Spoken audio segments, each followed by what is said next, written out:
সালামু আলাইকুম রহমতুল্লাহ।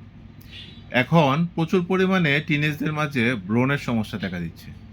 এই ব্রণগুলি কেন হয়? ব্রণ হওয়ার পিছনে অন্যতম কারণ হলো আমাদের লাইফস্টাইল। আমাদের লাইফস্টাইল আমরা কিভাবে মেনটেন করছি সেটার উপর অনেকাংশে নির্ভর করে আপনার ব্রণ হবে কি হবে না।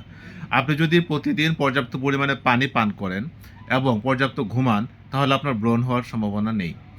আর এর বাইরে যারা অতিরিক্ত পরিমাণে জাঙ্ক ফুড খেয়ে অভ্যস্ত এবং রেগুলার এই খাবারের প্রতি আসক্ত, তাদের কিন্তু ব্রণ হবেই।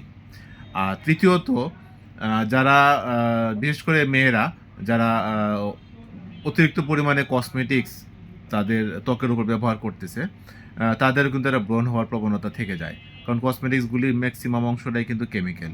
আর এই রাসায়নিকগুলি কিন্তু আপনার স্কিনের জন্য সবসময় ভালো হবে তাও কিন্তু না। তো সেক্ষেত্রে সতর্ক থাকুন। আর ব্রণ থেকে মুক্তির জন্য প্রচুর পরিমাণে পানি পান করুন, নিয়মিত ঘুমান, প্রচুর শাকসবজি খান। রঙিন শাকসবজিগুলি আপনার ব্রণ থেকে মুক্তি দিবে। আর এর বাইরে কর্মক্ষেত্র থেকে যখন বাসায় ফিরবেন, অবশ্যই আপনার ফেসটা ভালো করে পানি দিয়ে ওয়াশ করবেন। এই ক্ষেত্রে প্রয়োজনে আপনি ফেস ওয়াশ ব্যবহার করতে পারেন। যদি চিকিৎসা করতে চান, তাহলে হোমিওপ্যাথিতে ব্রণের জন্য খুব চমৎকার চিকিৎসা আছে। যেটা আপনাকে পরিপূর্ণভাবে মুক্তি দেবে ব্রণ থেকে। এমনকি আপনার ব্রণের কারণে যে দাগগুলি হয়েছে, সেই দাগগুলিও চলে যাবে।